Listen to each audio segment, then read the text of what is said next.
The ecology of culture is an analytical, scholarly cultural conversation which occupies the precincts of culture.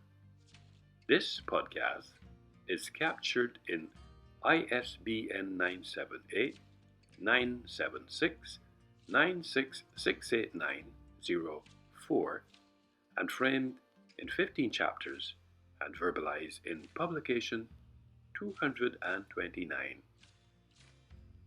The ecology of culture is an ethos, articulated and evolves around ecosystem and culture. Simply put, an ecosystem is a culture which evolves around all of the organisms living within an area and the interactions between them and the physical environment. What is uniquely interesting, in order to be able to feed the world's growing population, we need ever more food, which must be diverse, balanced, and of good quality to ensure the progress and well-being of humankind. One of the ways this event happens has to do with the bees' way of life, because they are renowned for their role in providing high-quality food, for example, honey, royal jelly, and pollen, and other products used in healthcare and other sectors, for instance, beeswax, propolis, honeybee, venom.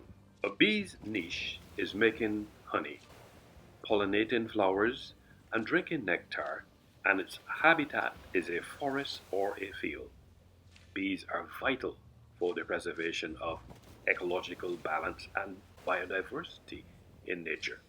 They provide one of the most recognizable ecosystem services, that is pollination, which is what makes food production possible. The manner, the approach, and the way that the bees comport themselves becomes a critical link in this discourse, because the work of bees entails much more.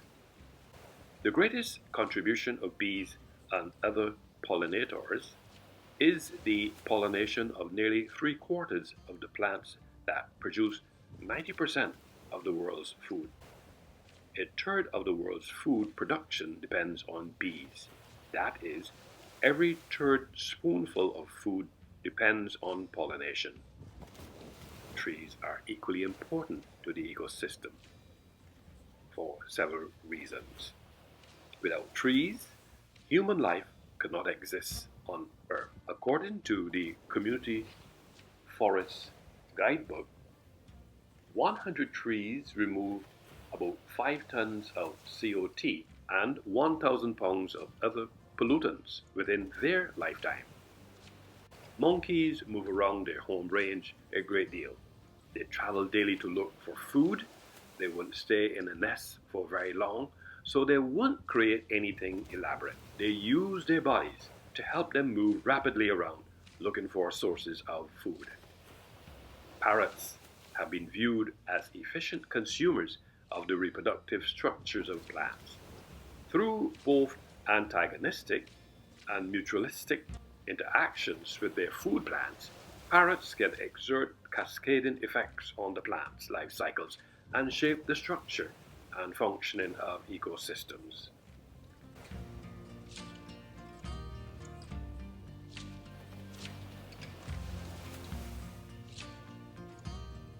This brings into the focus of my lens the ecological role of orchids in the ecosystem has not drawn the attention which it deserves and is often undermined.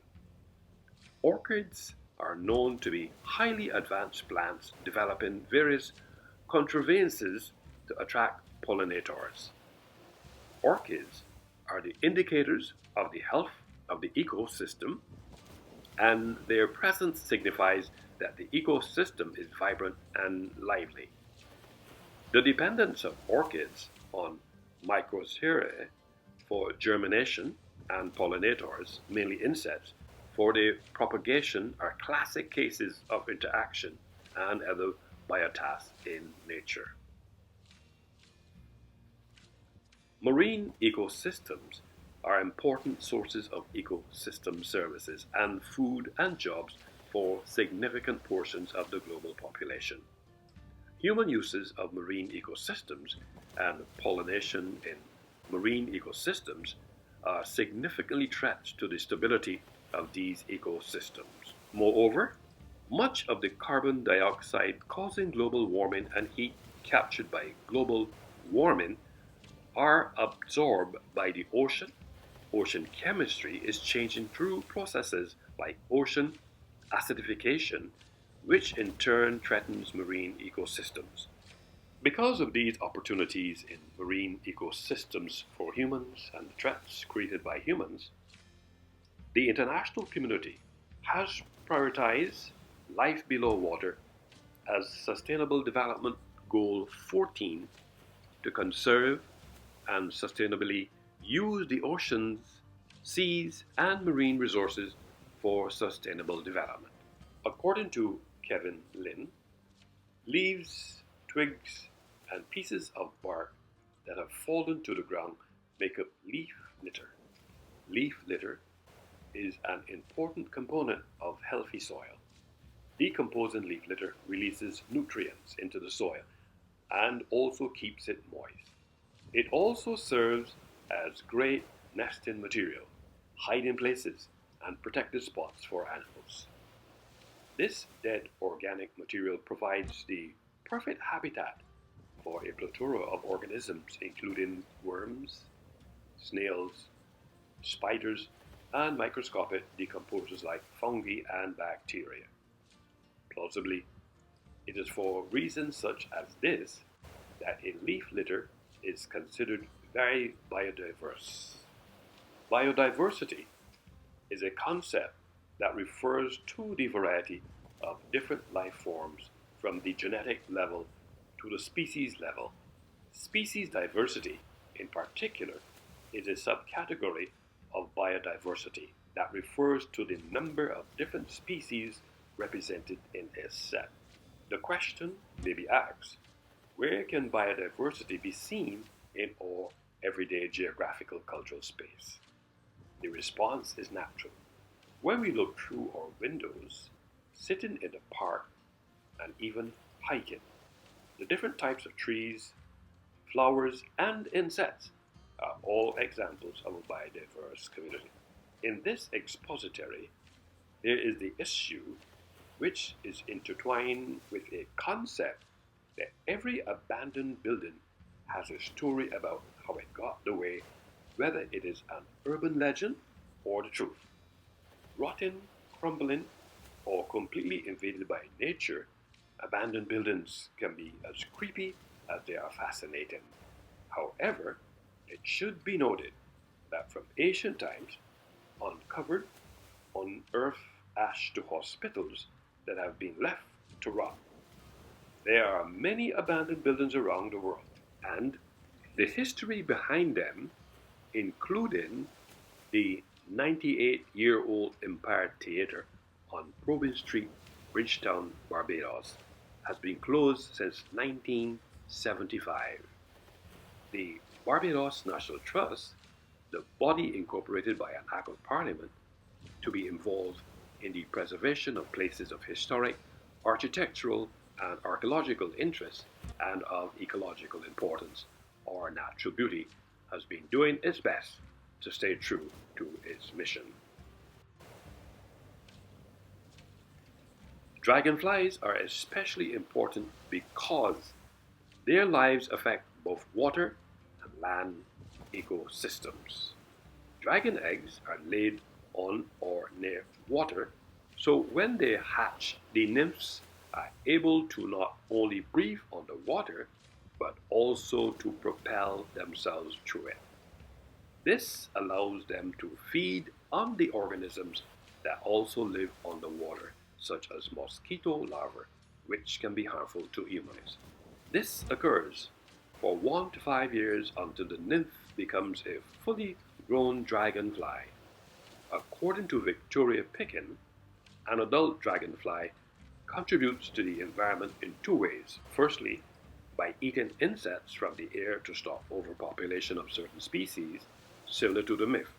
Secondly, the dragonfly is prey to other creatures such as birds and frogs, playing a vital role in the food chain. The presence of a dragonfly is also an indicator of fresh water. Interestingly, scientists also use dragonflies as an indicator to how healthy a water ecosystem is. As dragonflies are low in the food chain, studying their numbers can quickly reveal a water system's health.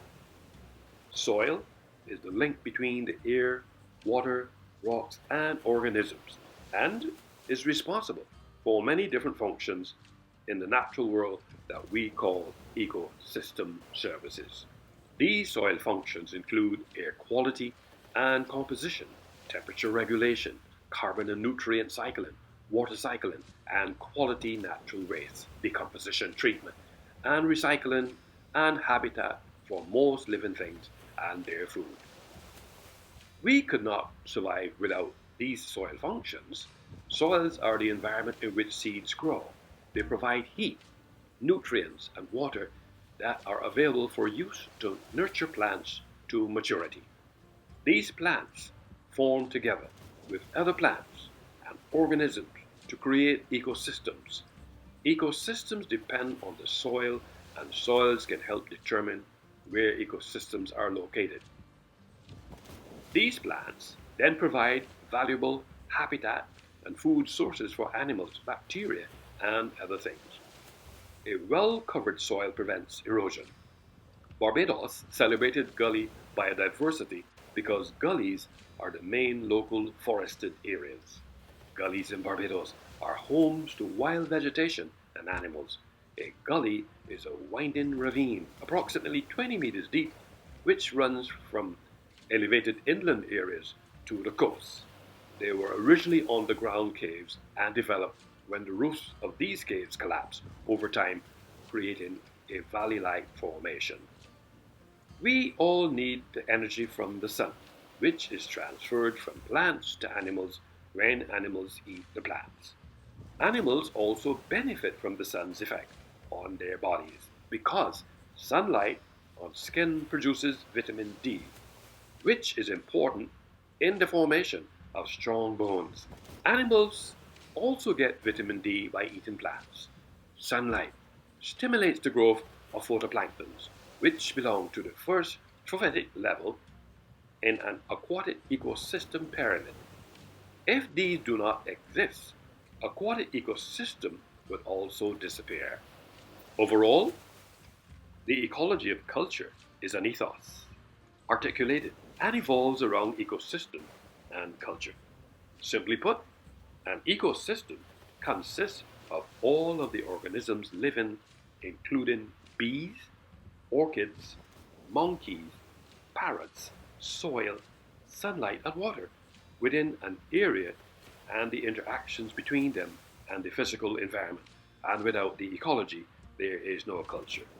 Finally, the ecology of culture is an analytical, scholarly cultural conversation which occupies the precincts of culture.